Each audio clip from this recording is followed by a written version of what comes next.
Hello. Uh, in this video, I will be talking about libertarianism and concerning the current form of American government. Libertarianism is a political philosophy of government or a way of running government. Libertarianism, its main tenets could be described as fiscally conservative and socially liberal. Fiscally conservative will be taking classical liberal economics coupled with social liberalism or postmodern day pro-choice, and this is and the other main libertarian tenet is small limited government, preferably Jacksonian and or Jeffersonian government, maybe in that sense. And and those are the basics of libertarianism, and I will now describe its criticism, the libertarian criticisms of criticism of conservatism and liberalism. Now, conservatism is its downfall is its support of war, um, restrictions on personal freedom and lifestyle, and its acceptance of the continuance of New Deal programs. Now, conservatism is in support of mass war campaigns, but as the current neoconservative war is the war on terror. Now, it can be verified that this war is mostly based on economic and foreign interest reasons, such as oil, the confiscation of ancient artifacts, um, political influence in the Middle East, and other key reasons. So it can be said that most wars are based on selfish interests of certain nations. And so this war on terror is mostly based on economic and national interests of European and American powers, especially that of America. There may be terrorists, but that is only a small part of why they really launch these campaigns in the Middle East and around the world after going after supposedly these terrorists, though the actual motive is not for the sake of national security, but for their own selfish interests and drive for money and power and influence. The other downfall of conservatism is its the conservative moral restrictions on personal choice and personal way of life.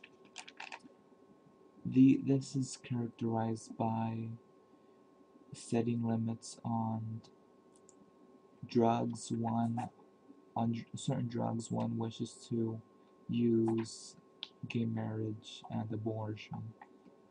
Now, libertarianism believes in pro-choice all the way, for the government not to have any concern or to have any or to pass any laws or to not even regard to not even think of messing with the the personal choices of a citizen's way of life, if their their their, their personal lifestyle.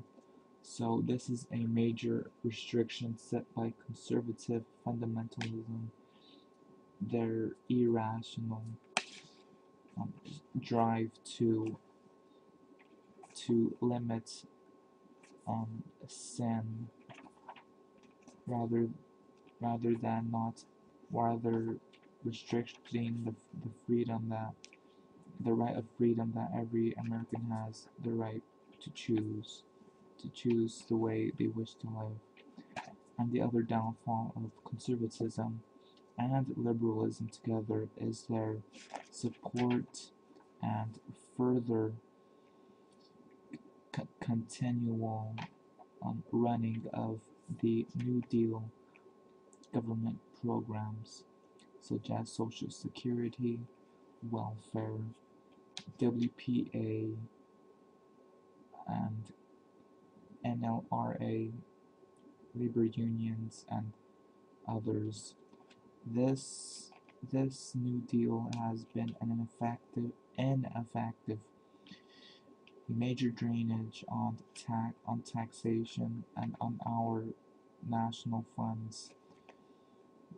It has there is sufficient evidence that these programs are not efficient enough and only lead to lots of disorganization and corruption. An example is President Obama's reform of the mass disarray and corruption within Medicare and Medicaid. Countless examples of the inefficiency of the New Deal and some fair deal programs. And so in a sense we should rather um, reside to Reaganomics and and eliminate a lot of these programs, if not totally eliminate them. That is one major facet of libertarianism, is the rejection and and elimination, disintegration of New Deal and other similar programs to the New Deal. And to highlight on a downfall of liberalism, I've already mentioned the extensive and inefficient government programs such as the New Deal and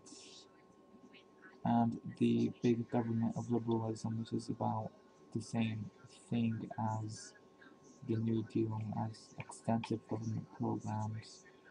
So that was to highlight the downfalls of conservatism and liberalism. Though the upside of conservatism, as I said, is its genius in economics and classical liberal economics, despite the conservatives' acceptance of New Deal policy and the liberal tenet of pro-choice and the support of one's right to choose their own personal lifestyle. Now, um, now, a counter-argument against libertarianism is that the laissez-faire policies of a libertarian government lead to much corruption and because it is characterized by unregulated commerce and political corruption. Well, a small corrupted government is more efficient in that a bigger, not uncorrupted, large state government is much more disorganized and more corrupt, and so it is more efficient to have a small, somewhat corrupted government than a large. This disorganized, partially corrupt, unstable, large controlling government, which is an example is the conservative and liberal forms that prevail in America today.